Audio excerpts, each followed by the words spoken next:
February 19th, 1945. A single United States Marine stands behind a machine gun on a tiny volcanic island in the Pacific. In front of him, 2,000 Japanese soldiers are about to charge. He has 72 hours to live, or so they think. What happens next will become the most impossible defensive stand in military history, and the reason why one man's name is still whispered with reverence in Marine Corps barracks. Today, this is the story of how one Marine held the line when every single odd said he should be dead. The island of Iwo Jima is 8 square miles of volcanic ash and death. It's February 1945, and the United States Marines have been fighting for this god-forsaken piece of rock for less than 24 hours already. The beaches are covered with American bodies. The sand isn't black because of the volcanic rock anymore. It's black because it's soaked with blood. And somewhere in the middle of this nightmare, a 21-year-old Marine from Kentucky named Tony Stein is about to do something that will make grown men stop and stare. But we're getting ahead of ourselves. Let me take you back 6 hours earlier, when Tony Stein first hit that beach with the 5th Marine Division. The landing craft ramp drops. Immediately, machine gun fire tears through the Marines like a chainsaw through paper. Men are falling. Before their boots even touch the sand, Tony Stein doesn't freeze. He doesn't duck. He picks up his weapon, a gun he calls his Stinger, and he starts moving forward. Now, the Stinger isn't just any weapon. Tony built this thing himself back on the ship using parts from a wrecked Navy fighter plane. It's a modified aircraft machine gun that weighs 20 pounds less than a standard bar and fires 600 rounds per minute. The Marines thought he was crazy for making it. The Japanese are about to find out he's a genius. Tony moves up the beach. Around him, Marines are pinned down, hugging the volcanic sand, praying the next burst of fire doesn't have their name on it. Japanese machine gun positions are dug into the volcanic rock, invisible until they open fire. It's a killing field designed by military engineers who had months to prepare. And Tony Stein walks right into it like he's going for a Sunday stroll. He spots the first pillbox. Concrete reinforced, firing slit barely visible. The machine gun inside has already killed a dozen Marines. Tony doesn't call for backup. He doesn't wait for a tank. He moves to the flank, gets within 30 yards, and opens up with the Stinger. The sound is like nothing anyone has heard on a battlefield before. It's faster, louder, more violent. The Japanese machine gun goes silent. Tony's already moving to the next one. Over the next hour, Tony Stein personally destroys 8 Japanese machine gun positions. 8 single-handedly. But here's what makes it even more insane. Every time he runs out of ammunition, he doesn't just reload. He runs back to the beach, 500 yards under constant fire, to get more ammo and evacuate wounded Marines. He makes 8 trips, 8 times running through that killing field while Japanese bullets kick up sand around his feet. One of his fellow Marines later said watching Tony make those runs was like watching a man who had made a deal with death itself. Bullets would snap past his head so close you could hear them crack. Mortar rounds would explode 10 feet away, and he wouldn't even flinch. He'd just keep running, carrying wounded men on his shoulders, that modified machine gun in his other hand. By the end of the first day, Tony Stein has saved 20 lives and killed more Japanese soldiers than entire platoons. His uniform is shredded. His hands are burned from the overheating barrel of the Stinger.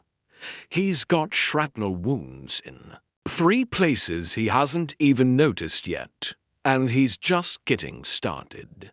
Day 2 on Iwo Jima. The Marines are pushing inland, trying to take the first airfield.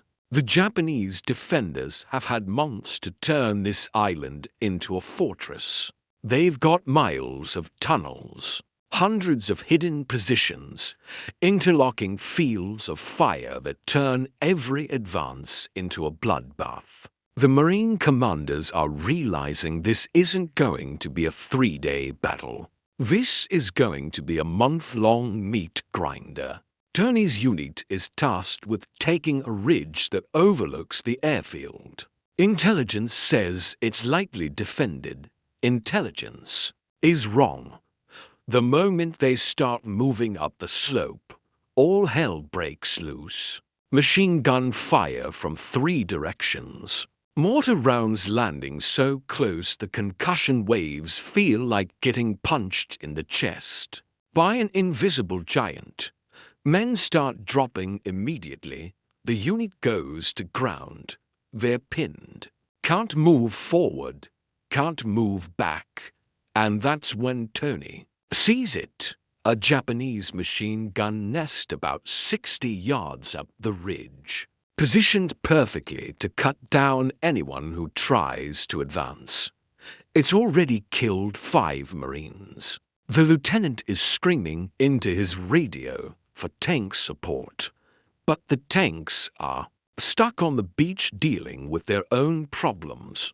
Tony looks at the machine gun nest, looks at his Stinger, looks at the Marines hugging the dirt around him. Then he stands up and starts walking toward that machine gun nest like he's walking to get his mail. Everyone thinks he's lost his mind. The Japanese gunners think the same thing. They open fire. Tony doesn't stop. He just keeps walking forward, firing the Stinger from his hip, sending so many rounds toward that position that the Japanese can't get a clean shot. He gets within 20 yards. The Stinger runs dry. Tony doesn't have time to reload. He's got grenades on his belt. He pulls 2, throws them both in a single motion, and dives behind a rock as the explosion rips through the machine gun position. Silence. Then, Tony's up. Again, moving forward, clearing the position with his sidearm. 3 Japanese soldiers dead. The Marines can advance. But Tony's not done. There's another position 50 yards to the right. Then another one after that. For the next 3 hours, Tony Stein moves up that ridge like a one-man wrecking crew, taking out position after position, always staying ahead of his own lines, always in the most dangerous spot on the battlefield. His fellow Marines are starting to think he's either the bravest man alive or completely insane. Probably both.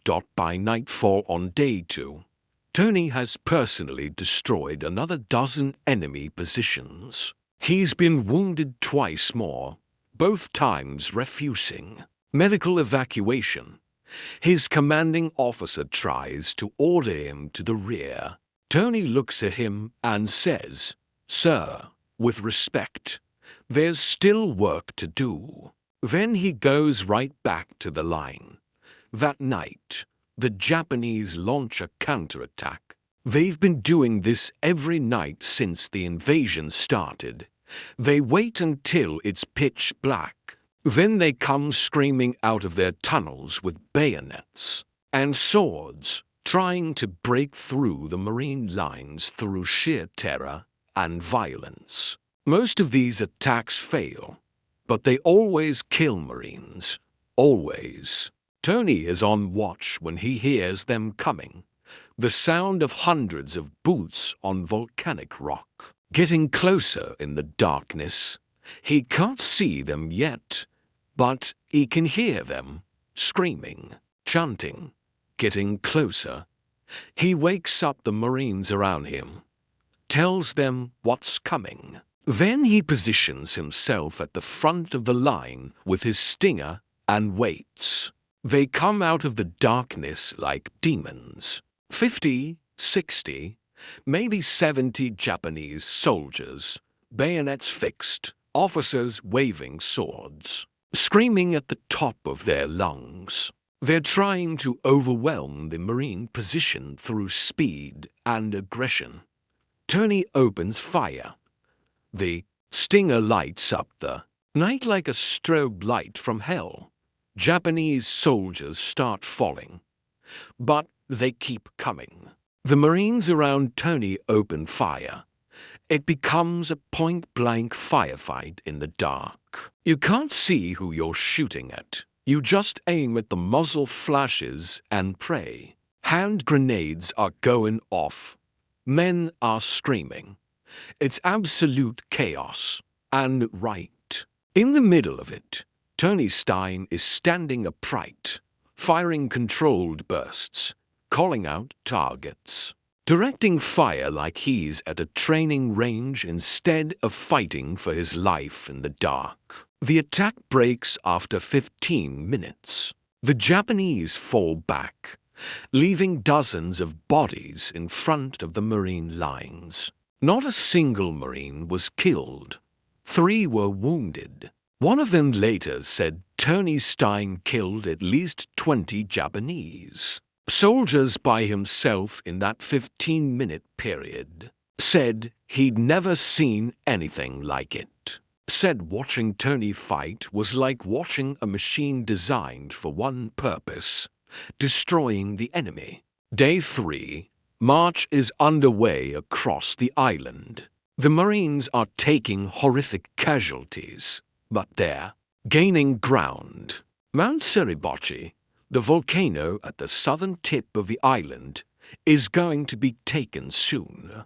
The American flag will fly from its peak. But that's not Tony's concern. His unit is pushing toward the second airfield, and the Japanese are defending it like it's the last piece of ground on Earth. Tony's company is advancing across an open field when they get hit by artillery. Not mortars, artillery. Big shells from hidden guns somewhere in the northern part of the island. The first round lands right in the middle of the formation. 6 Marines dead instantly. Shrapnel rips through the survivors. Men are screaming, bleeding, trying to drag themselves to cover.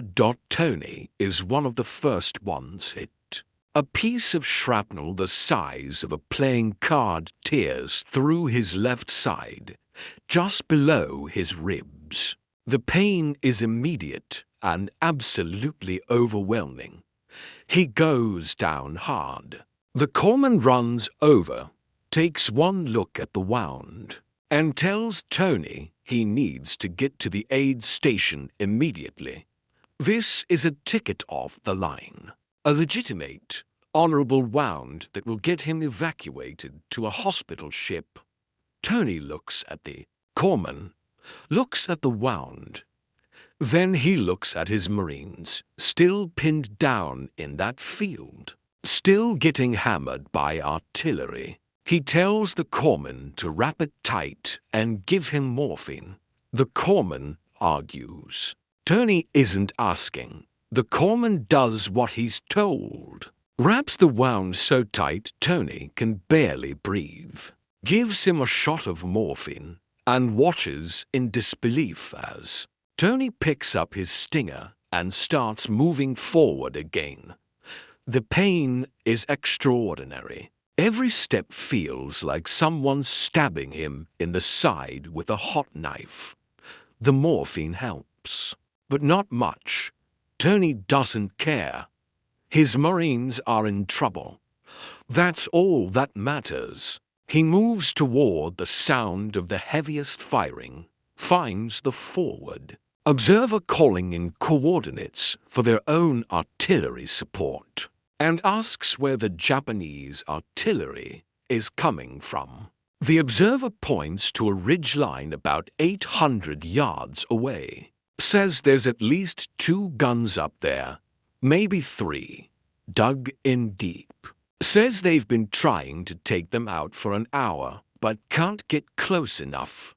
Tony nods, asks if anyone wants to come with him. 2 Marines volunteer. Everyone else thinks. They go into their depths.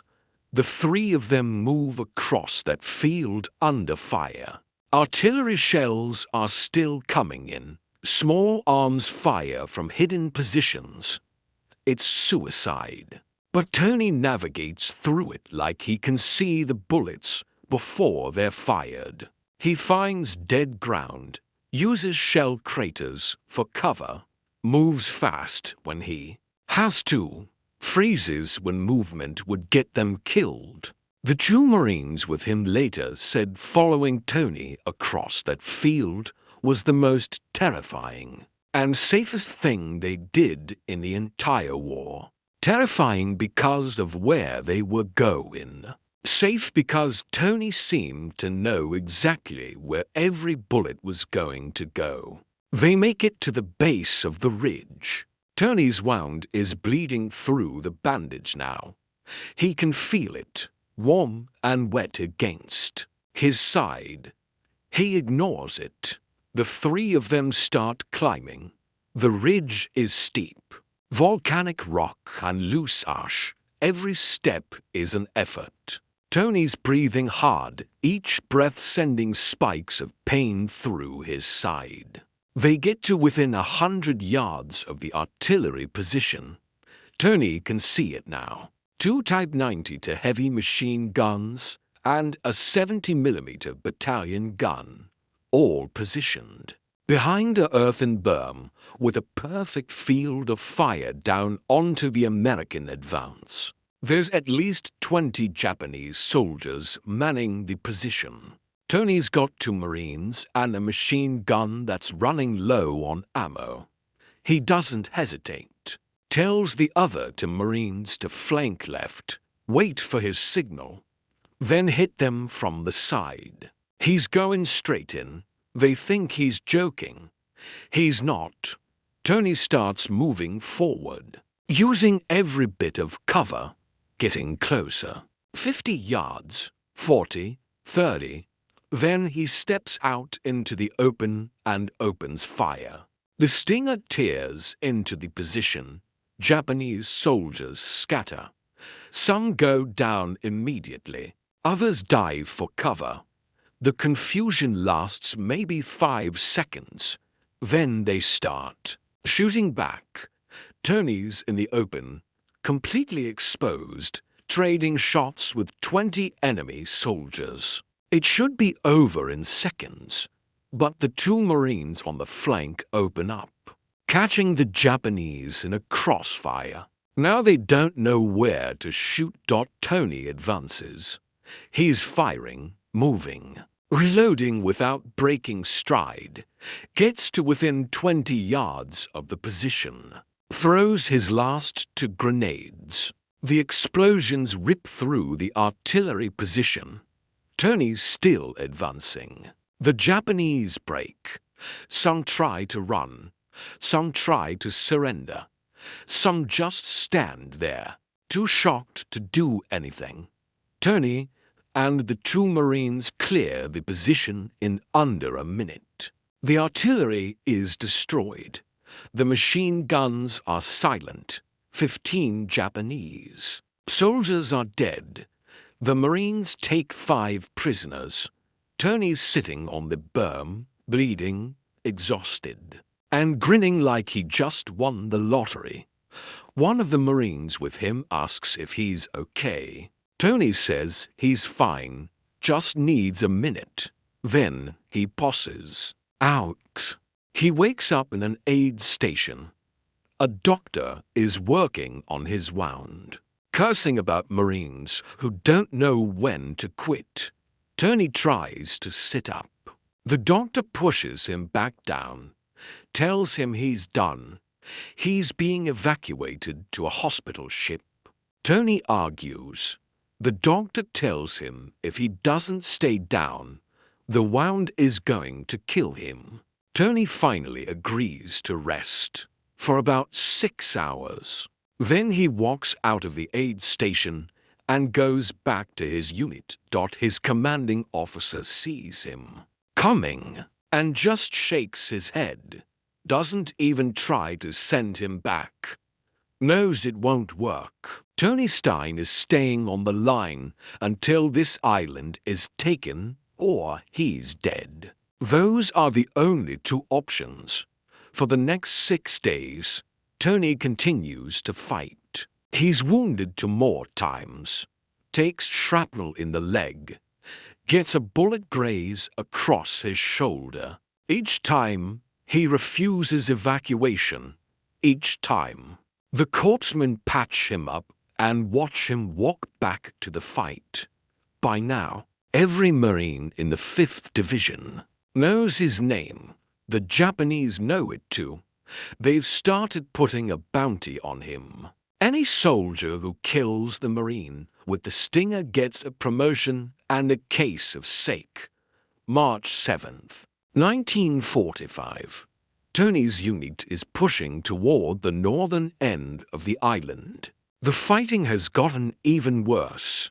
The Japanese know they're losing, and they're fighting with the desperation of men who have nothing left to lose. Every yard costs American lives. Every position has to be taken with grenades and flamethrowers and blood. Tony is leading a patrol, scouting ahead of the main advance. They're moving through a ravine when they get hit. Machine gun fire from 3 sides. It's an ambush, a well-planned, perfectly executed ambush. The Marines go down, some dead, some wounded. Tony's hit in the chest. The round punches through his flak jacket, cracks a rib, and exits out. His back. He goes down hard. The Marines around him try to return fire, but they're pinned. The Japanese are using the high ground, pouring fire down into the ravine. It's a kill zone. The patrol is going to be wiped out in the next 60 seconds if something doesn't change. Tony knows it. He's on his back. Can't breathe right. Pretty sure his lung is punctured. He can taste blood in his mouth. He rolls over, pulls himself to his knees, grabs his stinger. Every breath is agony. He can feel something grinding in his chest, probably the broken rib. Doesn't matter. He forces himself to his feet, aims at the nearest machine gun position, and opens fire. The recoil nearly knocks him back down. He braces himself against a rock and keeps firing. The Japanese machine gun goes silent. Tony shifts fire to the 2nd position. His vision is starting to blur. He blinks hard, forces himself to focus, keeps firing. The 2nd position goes quiet. One more. Tony's legs are shaking. He can feel himself starting to fade. Not yet. Not yet. He puts everything he has left into that last burst. The 3rd position goes silent. The Marines get up. They're moving, dragging the wounded, returning fire. Someone grabs Tony, starts pulling him back. He tries to help, but his legs won't work right. Everything's going dark around the edges. He can hear voices, but they sound far away. Someone's yelling for a corpsman. Tony wants to tell them he's fine, but when he tries to talk, blood comes out instead of words. He wakes up on a hospital ship 2 days later. The war is still going on. But for Tony Stein, it's over. The doctors tell him he's lucky to be alive. Tell him he's going home. Tell him he's earned it. Tony doesn't feel lucky. He feels like he abandoned his Marines. 31 days after the invasion began, Iwo Jima is declared secure. It cost the Marines almost 7,000 dead and nearly 20,000 wounded. The Japanese lost virtually their entire garrison of 21,000 men. It was one of the bloodiest battles in Marine Corps' history, and Tony Stein was there for 19 of those days, fighting every single day, getting wounded 5 times, refusing evacuation 4 times, personally destroying dozens of enemy positions, and saving countless American lives. On October 5, 1945, President Harry Truman presented Tony Stein with the Medal of Honor. The citation reads in part, "For conspicuous gallantry and intrepidity at the risk of his life above and beyond the call of duty, Corporal Stein, armed with a personally improvised aircraft-type weapon, provided rapid covering fire as the remainder of his platoon attempted to move into position. He made a total of 8 trips back to the beach to replenish his ammunition, each time evacuating a wounded Marine. During this time, he also destroyed numerous enemy emplacements. What it doesn't say is how many lives he saved. Doesn't say how many times he should have died but didn't. Doesn't say how he became a legend in the Marine Corps. How his story is still told to every new recruit. How the Stinger he built is now in a museum as a reminder of what one determined Marine can do. When everything is on the line, Tony Stein went home to Pennsylvania after the war, got married, had kids, worked as a tool and die maker, never talked much about Iwo Jima. When people asked him about the Medal of Honor, he'd just shrug and say he was doing his job. When they called him a hero, he'd shake his head and say the real heroes were the ones who didn't come home. He died in 1970 from lung cancer, probably from all that volcanic ash he breathed on Iwo Jima. At his funeral, Marines from all over the country came to pay their respects. Some of them were men he saved on that island. Some were Marines who joined after the war and grew up hearing his story. All of them stood at attention as they lowered him into the ground with full military honors. The Medal of Honor citation talks about 8 trips to the beach, about destroyed emplacements, about covering fire.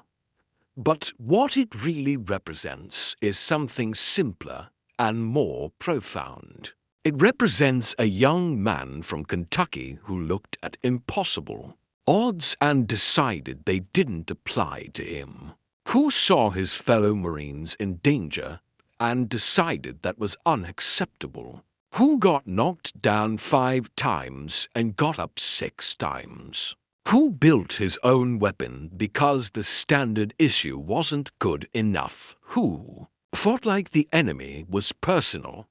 There's a saying in the Marine Corps, first to fight. Tony Stein embodied that in a way few ever have.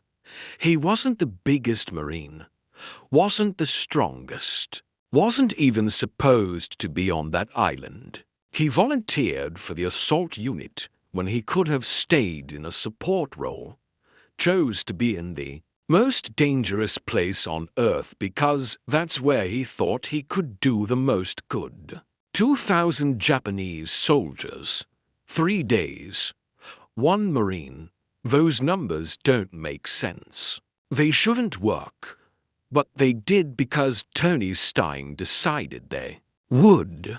Because when the moment came, when everything was on the line, when staying alive meant staying down and moving forward meant dying, Tony Stein stood up and moved forward, again and again and again. That's what the Medal of Honor really represents. Not superhuman ability, not fearlessness, but the choice to keep fighting when every rational thought says to quit. The choice to put others before yourself even when yourself is bleeding and broken. The choice to be the person who holds the line when the line is being overrun. Tony Stein held that line, and because he did, other Marines went home. Other families got their sons back. Other stories got to be told. That's his legacy. Not the medal around his neck in that photo. Not the newspaper headlines. The legacy is the Marines who didn't die because Tony Stein refused to quit. So the next time someone tells you one person can't make a difference, remember Iwo Jima. Remember volcanic ash and machine gun fire and a 21-year-old kid from Kentucky with a homemade weapon. Remember that when it mattered most, when the odds were impossible and the cost was everything, one Marine decided impossible was just another word for difficult, and then he proved it. Sonnet for .5.